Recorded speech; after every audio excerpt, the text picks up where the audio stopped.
Greetings, everybody. This is Madukoga, aka Hassan El Cimarron. Just gonna give you all an update on my language list, my language learning plan. So I kind of refine things and simplify them just to make this an easier process. I don't want to make this video too long, so let me just get to it. All right. First, I'll just give you all a little background. So my first languages are English and Spanish. Well, first English, and then I grew up in a Puerto Rican town, so obviously Spanish. And so I'm 32 now, and when I was around, I didn't start getting into language learning until I was around, I want to say 12 to 13 years old, at which point I started learning Italian and Arabic. So needless to say, though, Italian I never really followed through with, but Arabic I did. I've been taking college courses in it. So those are, my three best languages are English, Spanish, in particular Caribbean Spanish, and Arabic, in particular modern standard Arabic, what they call Fusha. I do have a pretty good knowledge of colloquial Egyptian Arabic and Levantine Arabic as well. So those are my best languages so far. At the time, at around I guess it was, well, oh yeah, okay, so in the meantime, like in high school, in addition to Arabic and Italian, I also played around a little bit with other languages like Hindi, Bengali, Tamil, Kannada, Malayalam, Indonesian, Malay, but never really followed through with them. And then I guess it was, I want to say around 2010 was when I started learning Yucatec Maya. I got more into Native American languages, especially Mayan ones. Part of the reason was me seeing the movie Apocalypto. That really inspired me. Then around 2013, I was starting to, trying to find meaning as far as where I am as a language learner and what I want to be. And so like I felt, kind of a conflict between wanting to learn as many languages as possible and sticking to like a few, just a set of a few languages that I have a personal connection with, like I guess you can call heritage languages. So I've been in that struggle ever since, and I think I finally got it figured out. Hopefully. So yeah, so I started in 2013. I started learning Cherokee because of the Cherokee ancestry I have from my great grandfather on my mother's side.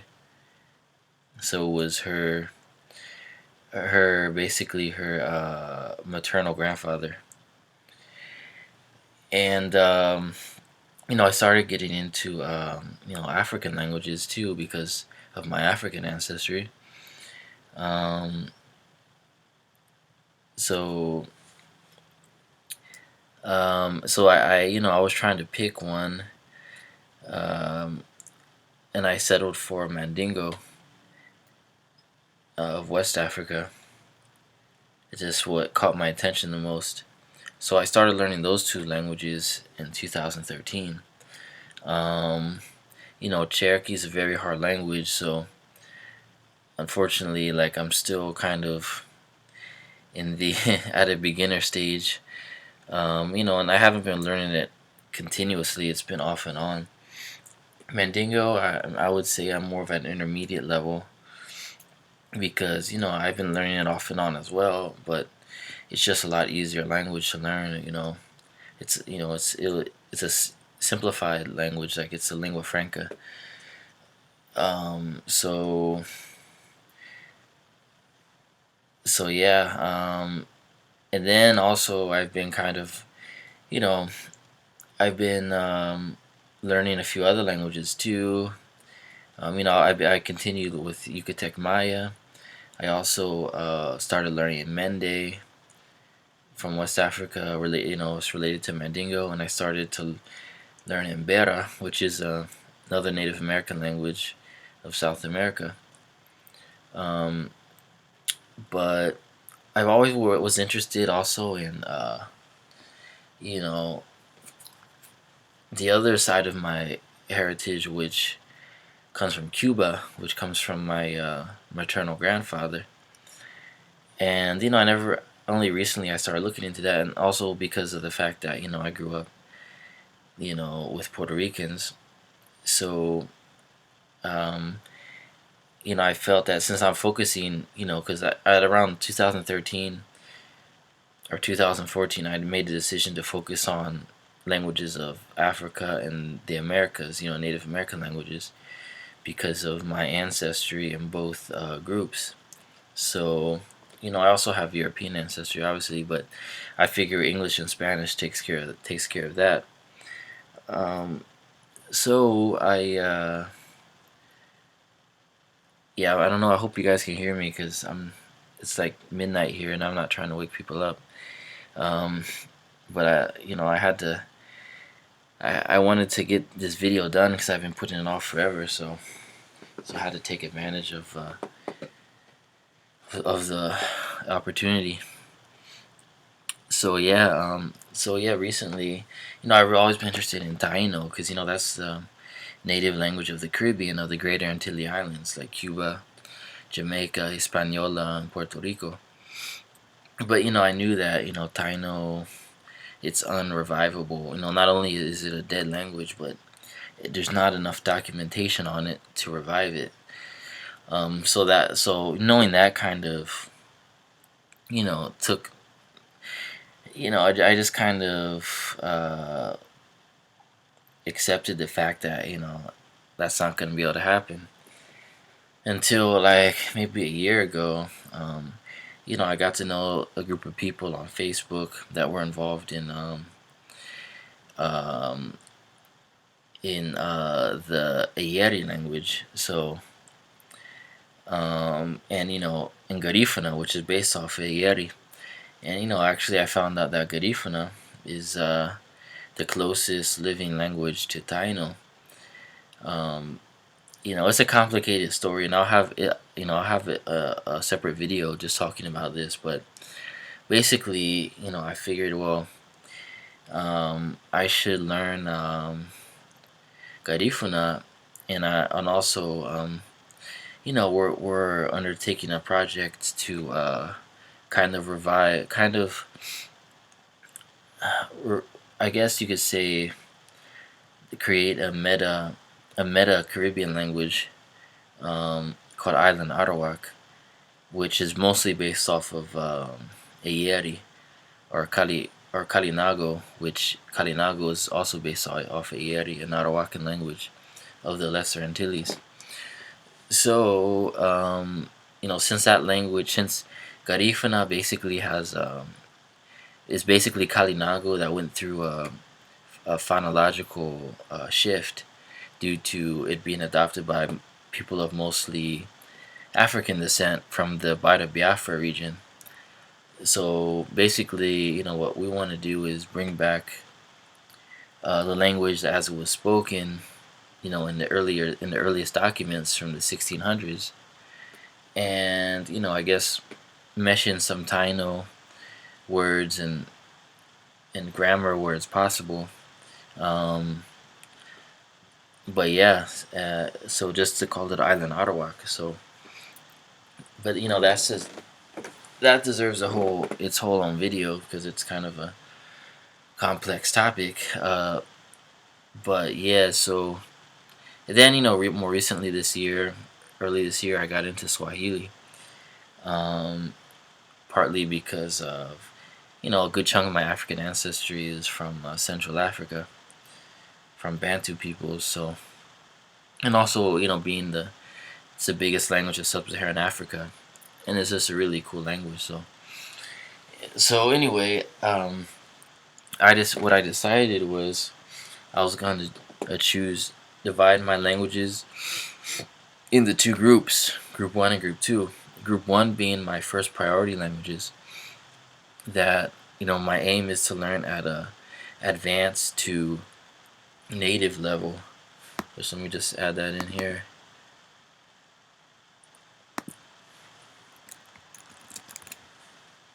Yeah, so that's your, obviously you got English and Spanish, but, it's your Arabic, which, you can see the information here. Afro-Asiatic family, Semetic branch. So yeah, my main focus in Arabic is definitely still going to be Fusha, standard Arabic. But also, I want to learn, the spoken varieties like the Levantine, the Egyptian, and the Sudanese ones. I mean, my Arabic right now is at a, I need to practice it more, but I would say it's still at an advanced level. But yeah, so there's Arabic and then Cherokee. Oh yeah, I forgot to say the autonym, اللغة العربية. Cherokee, Zalagi Gawoni, Histi. So yeah, Iroquoian language of the southern Appalachia. The two dialects that exist that still exist are Otali and Kitua. And then as I was talking, Garifuna. So these two are kind of, you just treat them as one. I just had to separate them because geographically they're spoken in two separate. Well, actually only one of them spoken right now. The other one is not. It's in is still dormant or still in the process of being revived. But so yeah, has two parts of it really, which one you can call Island Arawak proper, or Wahiani would be the autonym, Eyeri Ariankoni. So as you can see here, it's Arawakan to be learned alongside Garifuna, language being constructed on Eyeri, which is Kalinago women's speech before Biafran phonetic influence, using Taino vocabulary and grammar when available as a separate register. So this is I'm dividing this. You can divide this into two major variants. Taino Eyeri, which I like to call, which is more of a pure Arawak form, and Kalinago, which is which would be spoken by the Pia Kalinago people who still exist in Dominica. Then Baniwa, I might learn some Baniwa as a separate companion language just because it's a living Arawakan language from the Amazon region, from here, Upper Rio Negro region. That could help me with the project of reviving a meta Arawakan language of the Caribbean. So yeah, so you have that. Garifuna, Nyenye Garifuna is spoken now in exclusively almost in Central America, especially Honduras, the coastal regions. Then, the last but not least, we have Swahili, Kiswahili. It's Niger-Congo family, Benue-Congo branch, further split into Bantu. So that has around 180 million speakers. You guys probably know about Swahili. It's definitely kind of was a no-brainer just because of the amount of material available and the amount of speakers, that I could speak with, and just a huge area it covers. Just the fact that I really like it as a language in of itself. So these are gonna be my main ones, my focus. Arabic. Well, let me zoom it out so you get the whole picture. So yeah, Arabic, Cherokee, Mandingo, Island Arawak, which consists of Garifuna in Island Arawak proper, and Swahili. Alright, then going to the group 2, which is just languages that I want to learn at a beginner to intermediate level.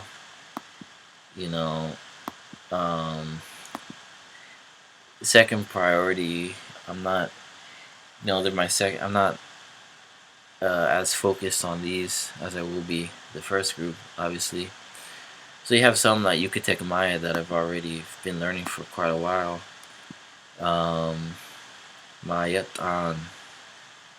Oh, sorry, Mayatan. Of the Yucatan Peninsula. Then you have Mohawk, Kanyakgeha, which is another Iroquoian language of upstate New York, southeastern Canada. You have Mende, which I've already kind of started in a few years ago maybe,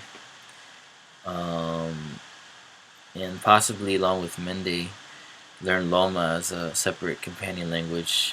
Since it's pretty close. I mean, it's definitely not the same language, but it's pretty close where I can kind of possibly learn it alongside. Then most likely I'll be in a position where I'll understand a lot of Gabandi because it's kind of in between Mende and Loma, so it's very, very similar to Mende. So yeah, this is a Mande language like Mandingo. In West Africa, you can read here. You have Embera of South America, Chocoan family.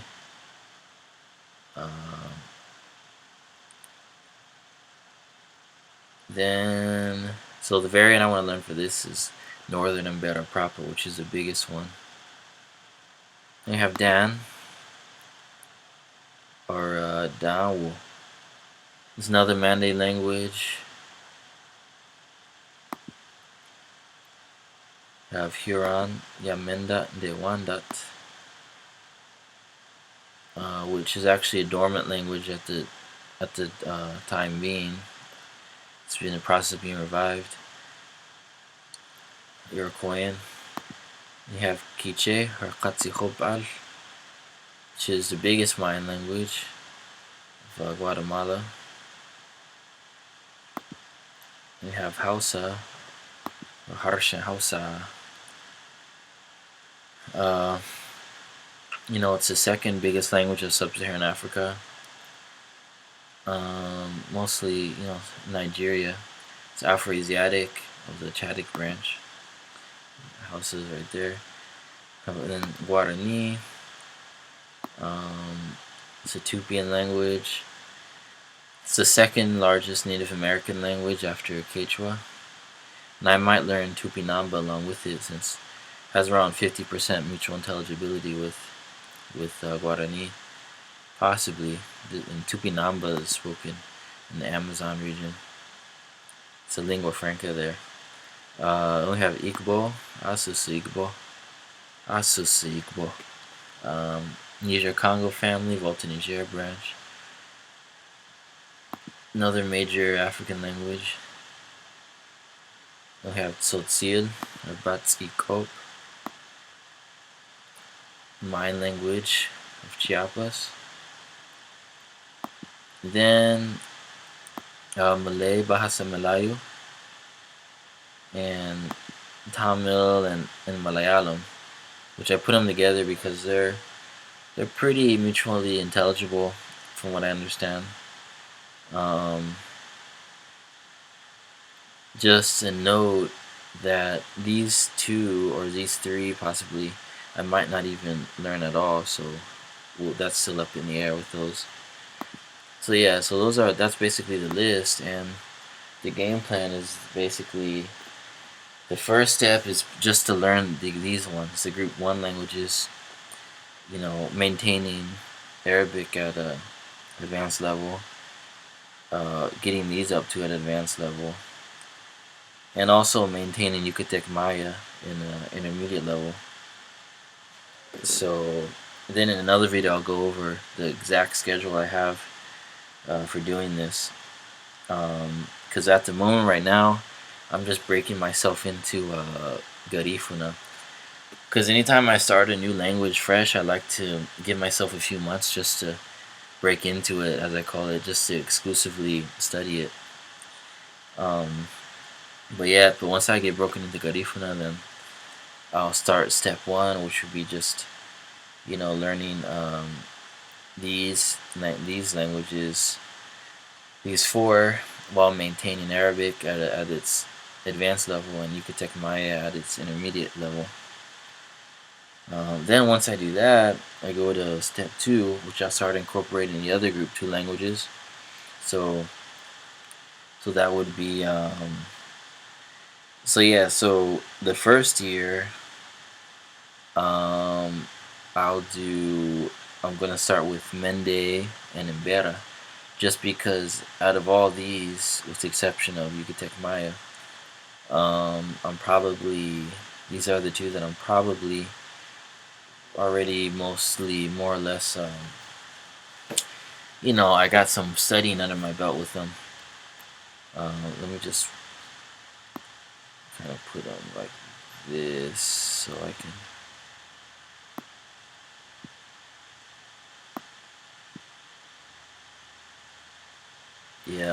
and then year 2, the second year, would be Mohawk and Dan. The third year would be Hausa and Igbo. The fourth year would be Guarani, and if I so ever choose to incorporate Tupi-Namba, maybe Baniwa too, as I mentioned earlier, in that fourth year. The fifth year will be Kiche and Huron. And then, the sixth year, if I decide to do it, would be Tzotzil. And then the seventh year would be Malay and Tamil, if I decide to do it. And in another video, I'll go over the exact, schedule, the logistics of how my daily schedule, or actually I shouldn't say daily, weekly schedule, daily schedule as well, would be with these languages. I think that's about it. I'm planning on doing a video of my main core group of languages here, the group 1 languages. Just kind of speaking in them, introducing myself.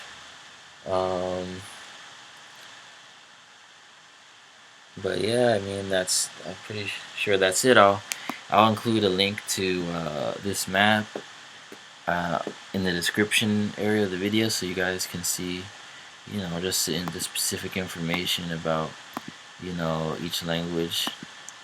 But yeah, alright, until next time.